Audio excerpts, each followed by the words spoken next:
floor to the representative of Pakistan, who has also requested to exercise their right to reply. Before I start, I hope the distinguished Indian delegate is present and listening and not running away from the truth like his colleague did in the morning. Mr. President, the Nazis are often credited with perfecting the art of concocting lies and peddling false propaganda. But listening to the Indian representative today, even the Nazis would acknowledge that the mantle has now shifted to their BJP RSS acolytes.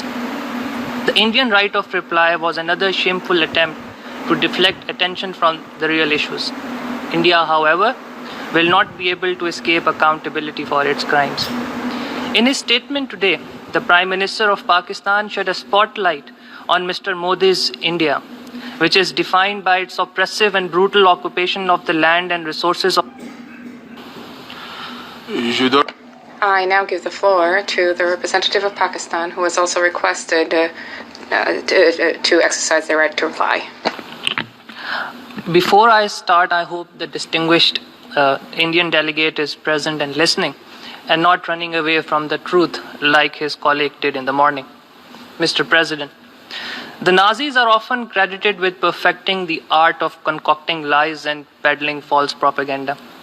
But listening to the Indian representative today, even the Nazis would acknowledge that the mantle has now shifted to their BJP RSS acolytes.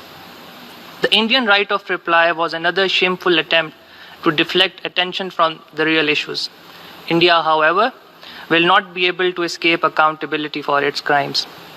In his statement today, the Prime Minister of Pakistan shed a spotlight on Mr. Modi's India, which is defined by its oppressive and brutal occupation of the land and resources of Jammu and Kashmir, the egregious human rights violations of the Kashmiri people, the deliberate promotion of the supremacist Hindutva ideology to suppress and marginalize India's minority communities, including millions of Muslims, the expansionist Indian designs against Pakistan and all other neighbors of India, and the avowed aim of New Delhi to act as a regional bully. These are all objective realities, Mr. President, not partisan facts. As India's descent into a fascist state accelerates, the projections which my Prime Minister made last year of the imminent disaster being fueled by the BJP RSS policies are being confirmed now by their brutal actions. We need to look no further than Shaheen Bagh, a Muslim-majority neighborhood of Delhi. As peaceful protesters, mainly Muslim women, to the streets in February against the discriminatory anti-citizenship laws enacted by the BJP RSS regime, Hindu zealots perpetrated a well-organized and orchestrated pogrom of Muslims in order to teach the traitors a lesson. Countless Muslims were killed, their homes burned, their properties looted, their places of worship desecrated, all with connivance and complicity of the Indian state. The charged streets, Mr. President, of Delhi not only exposed the Hindutva ideology in all its intolerant glory, they also manifested the trusted method that the Hindu extremists have resorted to from Gujarat in 2002 to Delhi in 2020 to address the Muslim menace, just like a certain Mr. Golwalkar, one of the ideologues of the RSS and the revered Guruji of Mr. Modi had instructed. Mr. President, it's no secret that the architects of the Gujarat massacre were also the masterminds of the Delhi pogrom. Just like the victims of Gujarat, the victims of Delhi will no doubt search in vain for justice in this new bastion of fascism.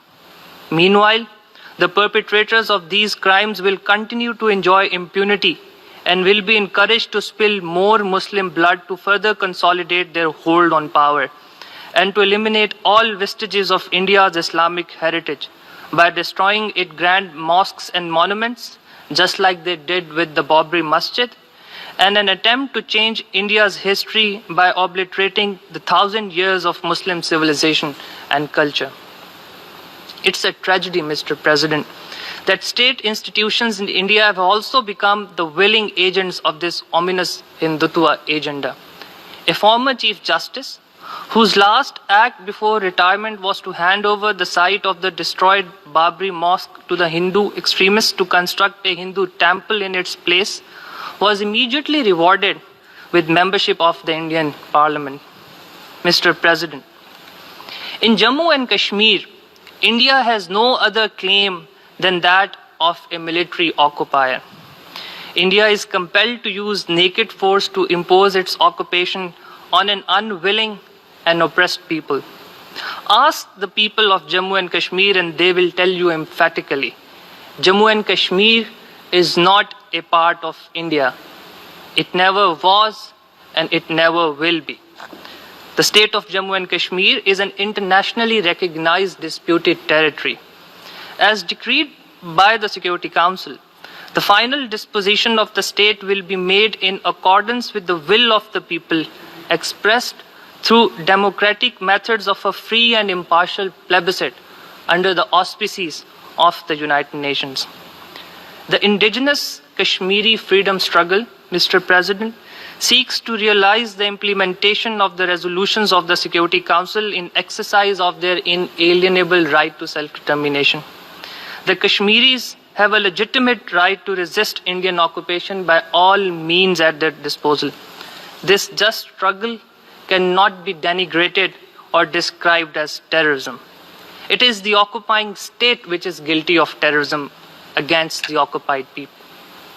Like all oppressors, India continues to believe that it can subdue the legitimate Kashmiri resistance through brute force.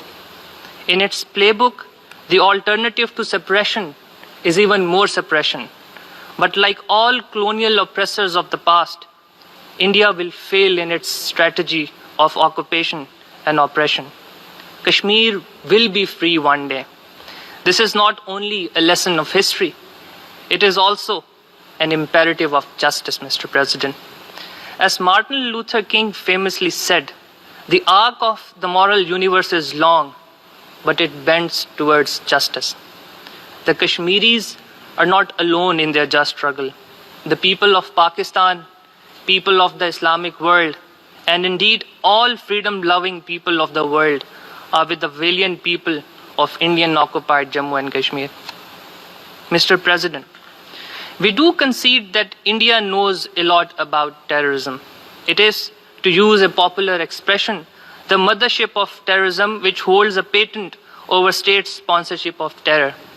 India has used terrorism against each of its neighbors, against its own people, and against the innocent people of Indian-occupied Jammu and Kashmir. India is actively involved in orchestrating, financing, and providing logistical support to terrorist organizations like TTP and JUA to target Pakistan from across borders. It has hired and organized criminal groups located across our western border to conduct terrorist attacks in Pakistan, especially to disrupt the development of the western and southern regions of my country.